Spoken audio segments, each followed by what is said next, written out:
the marketing community generally has been pretty silent in the sort of wake of what's happened with Facebook and Cambridge Analytica. I mean, do you feel that there may be a little fear that, you know, if we can't use the data in some of the ways we have in the past, that we won't be as successful?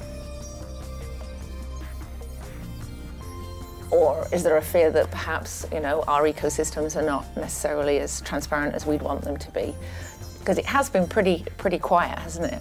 There haven't been any big voices out there. There is an agreement, right? And if people are sharing their data with you, you have to be extremely transparent and create trust on how you're going to use it.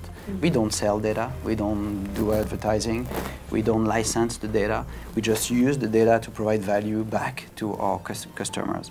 And this is where I think the agreement is good. This is where the data sharing governance is important, the transparency and the trust that you mentioned.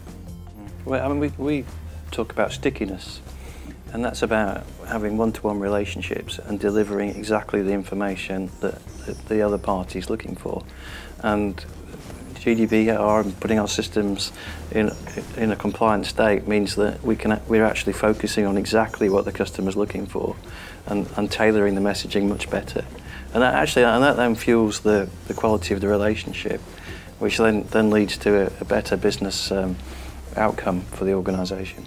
I think one of the reasons that marketers probably have not been as vocal about this is that we recognize that Google and Facebook as advertising platforms that are effective and measurable and, you know, able to be bought in a highly targeted way, we have come to depend on those, right? So we want them to be compliant and we want them to have data protections in place, but we still want them to exist. Because for the first time in most marketers' memory, we have some really measurable channels which they offer. So it's kind of, the platforms are good. They need to be governed and regulated just as we would govern the pharmaceuticals industry or the auto industry or any other sort of public trust.